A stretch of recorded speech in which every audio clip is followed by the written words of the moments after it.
So we're out with Murph here. Gonna get her some good social practice. Sometimes she gets either anxious or unsure or excited around people and pups. And so we want to try to give her some more exposure and practice and redirecting. And so that way she doesn't feel the need to overreact. And she kind of gets used to seeing other people and other dogs while out in public. It really helps sometimes when you have plenty of space in between what she's going to be interested in. And with her, especially because she's a beagle, she can get really easily distracted by her nose, and that can help take her mind off of things that she might be more anxious about, such as people or pups.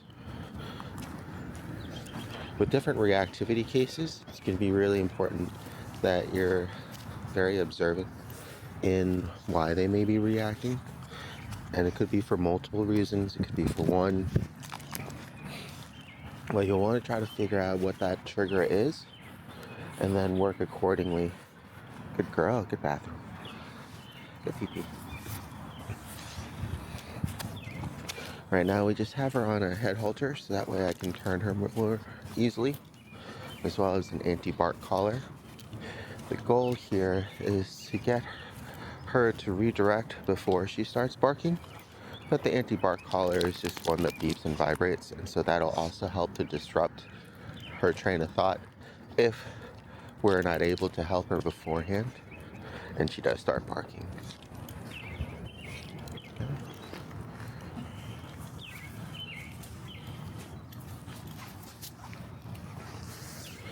Practice like this can be really good for pups that are socially reactive.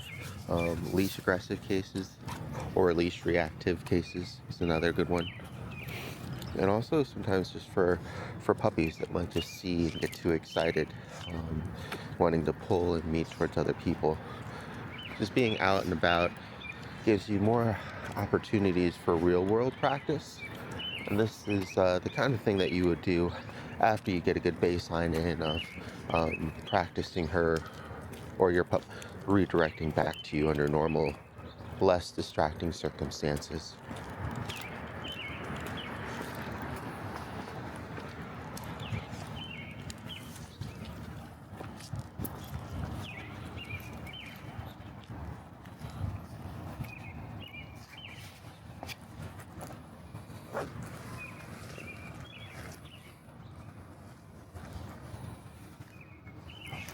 Murph.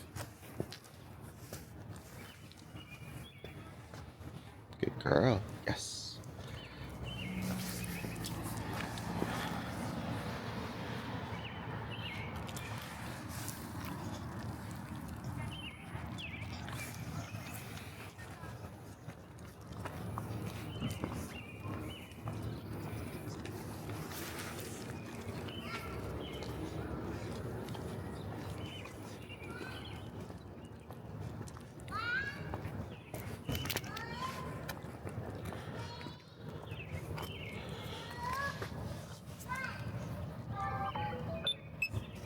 Depending on not only your location or time of day, you can help to control how busy an area would be and how much practice you'll get. So if you're first starting out, I always recommend to go at a slower time, and so you'll have less distractions to work through. And as you get better, going when it's a little bit busier. And you'll have more crowds and more pups and people to have to work through. The main thing is to start off easy for yourself and your pup so you can get some good practice in. And then as you get better with redirecting and them remaining calm and focused on you when necessary, then good girl, can't go. So she saw a pup there and she started getting a little antsy, so we just kept going forward. Because the dog is also going to be walking towards us, it can make the situation more exciting or more intense for them. And so we can use the environment to our advantage find out which way they're going, move to a different opportunity way, and then turn back around so she can kind of see them from back here where they're not walking towards us. Good girl. Yes, good girl. And then carrying on. This is both desensitizing her to things that she would usually overreact or bark or get excited or unsure of, and also at the same time positively reinforcing your obedience behaviors of her being able to redirect and refocus back onto you.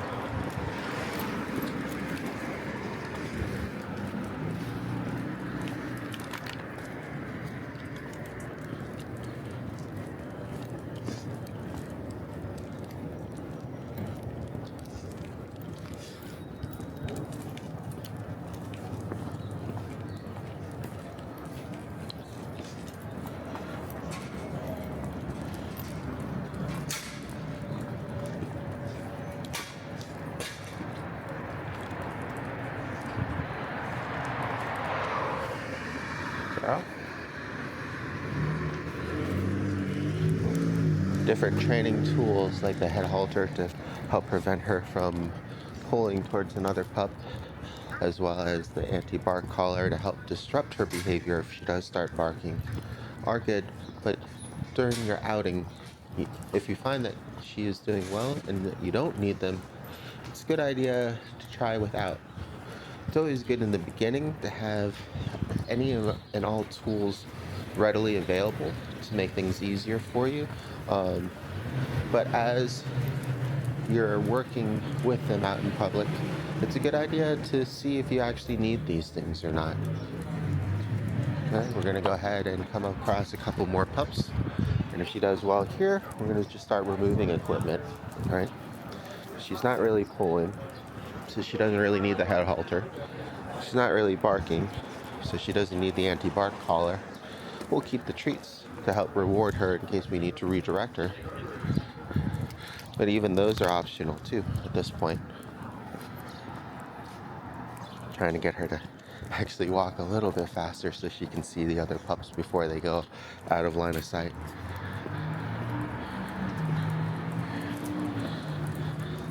See if we can catch it here so it's both in frame.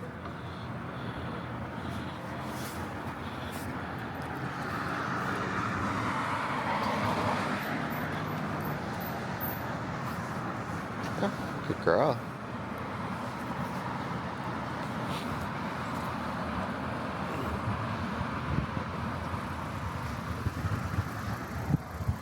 Yeah, be careful when you're walking around downtown. Even if you do have the right of way, it's a good idea to check to make sure traffic like that isn't going to turn in front of you anyways, especially when you have your pup with you, and most of the time they're either going to be beside you or up front. So it's going to be extra important that you're paying attention to the traffic, because they may not be paying attention to you. And so here's a good one, because they started barking when she was able to maintain composure, right?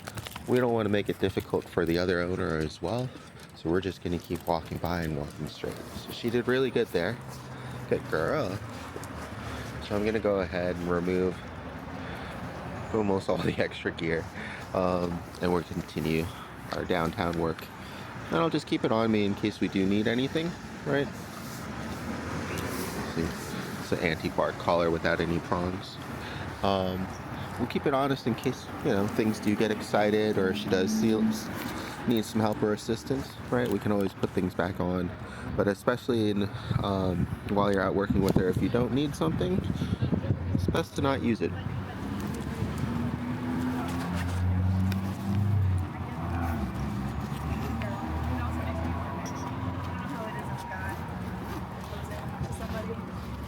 More than once, like you're asking for Sorry. their hands. Come here. Good girl.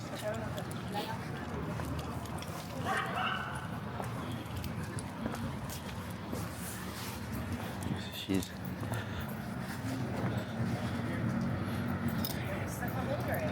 Hi, how you doing? Good girl.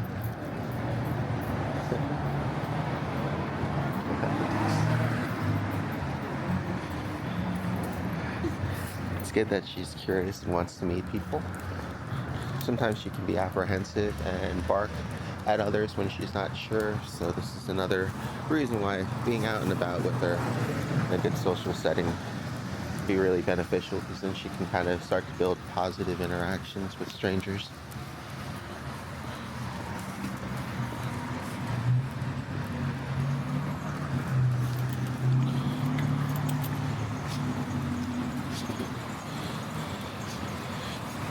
As the sidewalk kind of opens up, we can also give her some more leash so she can kind of smell and explore. We just want to be mindful of other people's personal space, and that's where having the traffic handle to help shorten up the leash can really help. Hi. Hi. Who's that, huh? Hi. It's an old man. Good girl. Murph.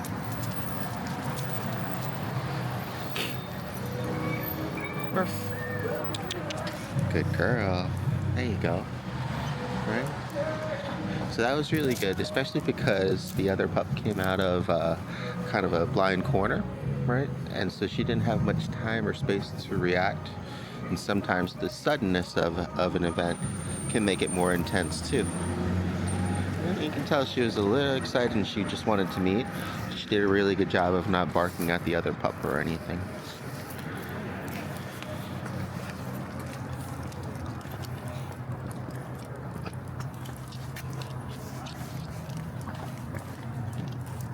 She's very curious on trying to meet strangers, which is good and bad.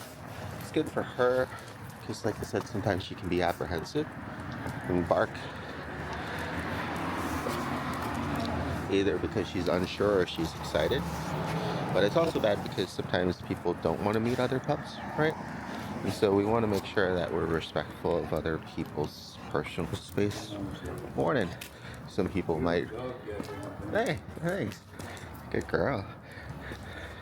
Some people may be allergic to dogs. Some people may be scared of dogs. Some people just also may not like dogs. So it's really important when we're out working with her in public that we try to be respectful of everybody else around as well. It's going to be sometimes pretty obvious when people want to meet and when they don't. And if you're ever unsure, it's best to err on the side of caution. And then we, of course, have the gift of communicating with others. So we can always just ask people if, their pup is friendly or if they want to say hi.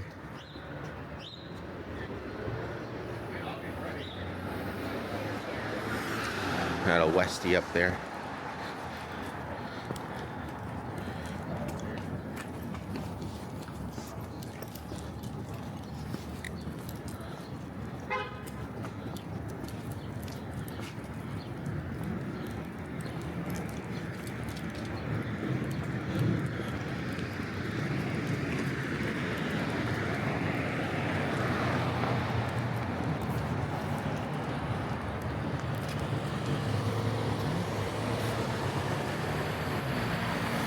It's important too, especially when working in an area that has restaurants and things, to be well aware of your surroundings, to make sure that there isn't anything on the floor food-wise that she can accidentally get into and cause some trouble. We got the two pups that were barking before coming up behind us, so I'm gonna move off to the side to make things easier for their owners. And so I want her to see them, so I'm gonna turn around after making some distance up front, but I don't want to make things difficult for the other pups. And so if she does start barking or getting their attention, I'll turn her back around before her reactions cause issues for the other pups, right? So here, at the corner, I'm going to turn her around so she can see them. Good girl. Very good. Good job. All right. And now we'll be able to expose her to the other dogs without causing the other dogs to overreact from seeing her, because now we're behind and she can see them for a prolonged period of time while they're moving away. Good girl.